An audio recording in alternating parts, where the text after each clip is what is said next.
আবার নবীজি বলছেন দাজ্জাল যখন মানুষের রূপে বের হবে তখন সে সব জায়গায় বিচরণ করতে পারবে, কিন্তু মক্কা মদিনায় ঢুকতে পারবে না। সলফে সালেহিন তারা বলছেন দাজ্জাল সব জায়গায় ভ্রমণ করবে, এটা এও ব্যাখ্যা হতে পারে সে নিজে সব জায়গায় যাবে না, বরং তার অনুসারীরা বিভিন্ন জায়গায় আধিপত্য বিস্তার করবে। ব্যাখ্যা যৌক্তিক, তো যৌক্তিক ব্যাখ্যা। এরপরে যখন সে মদিনায় ঢুকতে পারবে না, দেখবে যে এখানে ফেরেশতারা একদম খোলা তরবারি হাতে দাঁড়া আছে, ঢুকতে পারবে না। তখন সে মদিনার কাছাকাছি একটা জায়গায় বসতি গাড়বে, গেড়ে তার অনুসারীদেরকে আহ্বান করবে। কিভাবে? সে আল্লাহ পাক তো তাকে কিছু ক্ষমতা দিবেন পরীক্ষা করার জন্য। সে 3 বার ভূমিতে আঘাত করবে, এতে করে ভূমি কেঁপে উঠবে, এবং এই ভূমিকম্পে মদিনা থেকে যত মোনাফেক টাইপের যত মানুষ আছে সব দৌড় দিয়ে দাজ্জালের দলে যোগ দিবে। তার মানে ওই সময় ভূমিকম্প আসবে। আর কি, এবার নবী সাল্লাল্লাহু আলাইহি ওয়াসাল্লাম বুখারীর এক হাদিসে বলছেন, আবু হুরায়রা রাদিয়াল্লাহু আনহু থেকে বলছেন, তিনি বলছেন যে লা তাকুমু সাআ, কিয়ামত ততদিন পর্যন্ত হবে না। এই হাদিস দুটো একটু মনোযোগ দিয়ে শুনুন। কিয়ামত ততদিন পর্যন্ত হবে না যতদিন পর্যন্ত না ইউকবাদুল ইলম, জ্ঞানটাকে উঠিয়ে নেওয়া হয়। জ্ঞান কি হয়? উঠিয়ে নেওয়া হয়। নবী আরো বলছেন ইউকবাদুল ইলম ওয়া তাকসুরু জালাজিল, এবং বেশি বেশি ভূমিকম্প না হচ্ছে। 2 নম্বর কি? বেশি বেশি ভূমিকম্প না হচ্ছে। ওয়া ইয়াতাকারাবু জামান, এবং সময় কাছাকাছি চলে না আসছে। এই জায়গায় আমি একটু স্টাডি করতে গিয়ে একটা অদ্ভুত জিনিস দেখলাম, যে একটা রিসার্চ বলছে, সায়েন্সের রিসার্চ বলছে যে প্রতিটা ভূমিকম্পে পৃথিবীর গতির মধ্যে একটা পরিবর্তন হয়।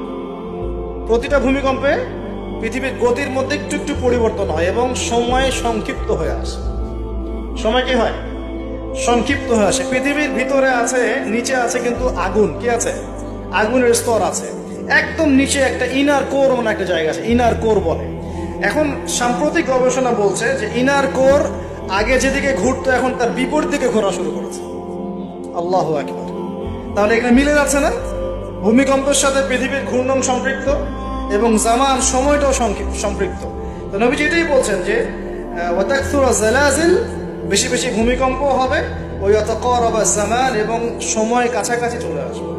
অন্য হাদিসে আসছে বছর যাবে মাসের মতো, মাস যাবে সপ্তাহের মতো, সপ্তাহ যাবে দিনের মতো। তিনি আরো বলছেন ওয়ায়ুযহারুল ফিতান, এবং সমস্ত রকম ফিতনা ফাসাদ দেখা যাবে, দেখা যাচ্ছে না? এবং ওয়াল হারাজ, এবং বেশি বেশি হত্যাকাণ্ড হবে। সাহাবীরা বলছেন যে ওয়ামাল হারাজ ইয়া রাসূলুল্লাহ, হারাজটা কি ইয়া রাসূলুল্লাহ? তিনি বলছেন আল কতল, আল কতল, হত্যা, হত্যা, গণহত্যা, এগুলো হচ্ছে হারাজ। এবং তোমাদের ধন সম্পদ বাড়তে থাকবে, ফায়াফিদু, ধন সম্পদ উপচে পড়বে।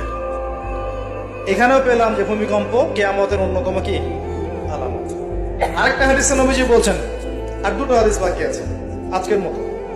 নবীজি বলছেন, এই হাদিসটা আসছে ইবনে মাজাহ, এটার হাদিস নাম্বার 4020 নম্বর হাদিস। নবীজি বলছেন যে লা ইয়াশরাবান্না আন-নাস মিন উম্মতি আল খামর, আমার উম্মতের, ভালো করে শোনেন যুবকরা, ভালো করে শোনো, আমার উম্মতের মানুষ, এক শ্রেণীর মানুষ মাদক দ্রব্য পান করবে।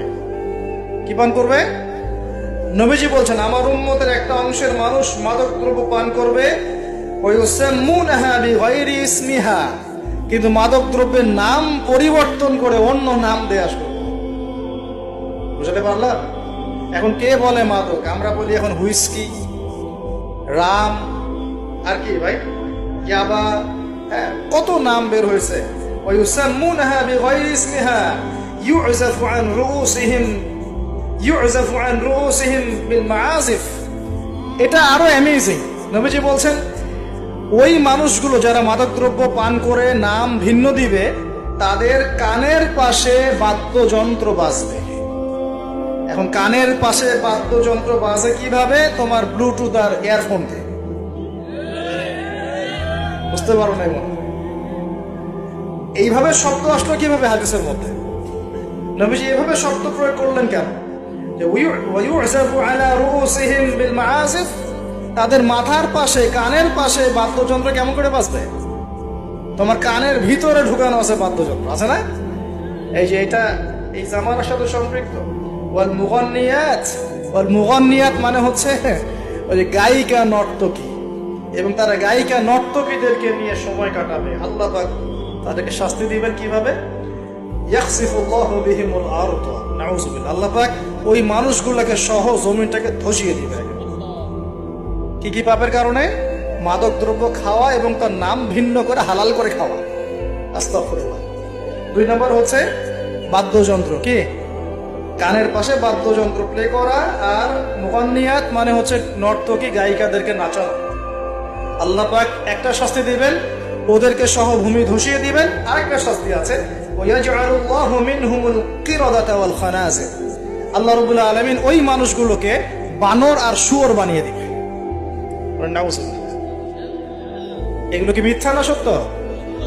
সাদাকাল্লাহুল আযীম ওয়া সাদাকা রাসূলুহুল কারীম। আল্লাহ পাক সত্য বলেছেন, তার রাসূল